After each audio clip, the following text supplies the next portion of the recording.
کیا new York میں ابھرتا ہوا مسلمان سیاستدان واقع مسلمانوں کے لیے کچھ کر رہا ہے یا یہ بھی ایک نیا نام اور پرانی کہانی ہے؟ السلام علیکم۔ آج ہم بات کریں گے نیو یارک کے سیاست میں ابھرتا ہوا ایک نام زہران مامدانی، اور یہ جاننے کی کوشش کریں گے کہ آخر کیا واقعی مسلمان کمیونٹی کو ان سے کوئی حقیقی فائدہ ہو سکتا ہے، یا پھر یہ کہ اس امید کی ایک کڑی ہے جو برسوں سے پوری نہیں ہو سکی۔ زہران مامدانی 1991 میں یوگنڈا میں پیدا ہوئے۔ ان کی والدہ بھارتی فلم ساز میرا نائر ہیں جو ایک ہندو پس منظر رکھتی ہیں۔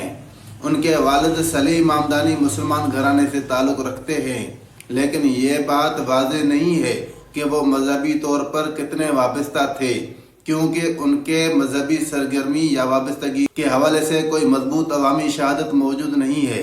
یعنی زہران ایک ایسے خاندانی ماحول سے تعلق رکھتے ہیں جہاں مذہب کے بجائے تعلیم، فن اور سماجی شناخت غالب رہی ہے۔ یہی چیز ان کی سیاسی سمت کو بھی واضح کرتی ہے۔ زہران نے اپنی تعلیم مکمل کرنے کے بعد 2020 میں نیو یارک اسٹیٹ اسمبلی کی نشست حاصل کی۔ ان کی سیاست بنیادی طور پر رہائشی حقوق، کرایہ داروں کے مسائل اور عوامی ٹرانسپورٹ کے گرد گھومتی ہے۔ اب سوال یہ ہے کہ کیا انہوں نے مسلمانوں کے لیے کبھی کوئی خاص کام کیا؟ اس کا جواب ہے نہیں۔ اب تک کوئی خاص واضح ثبوت یا پالیسی سامنے نہیں آئی جس سے یہ کہا جا سکے کہ زہران نے صرف اور صرف مسلمان کمیونٹی کے لیے کچھ کیا ہو۔ ان کی نہ کوئی تقریر، نہ کوئی قانون اور نہ کوئی فلاحی قدم ایسا نظر آتا ہے جو خصوصاً مسلمانوں کے خدمت یا نمائندگی کرتا ہو۔ حتیٰ کہ ان کے مذہبی پریکٹس بھی پبلک نظر نہیں آتی۔ مسجد میں نماز پڑھنے یا مذہبی سرگرمی میں شرکت کرنے کی کوئی مسند رپورٹ یا تصویر یا ویڈیو دستیاب نہیں ہے۔ مسلمانوں کے لیے یہ کوئی نئی بات نہیں ہے، وہ کسی نام یا شناخت سے امیدیں وابستہ کر لیں۔ ہم نے یہ تجربہ باراک اوباما کے ساتھ بھی کیا۔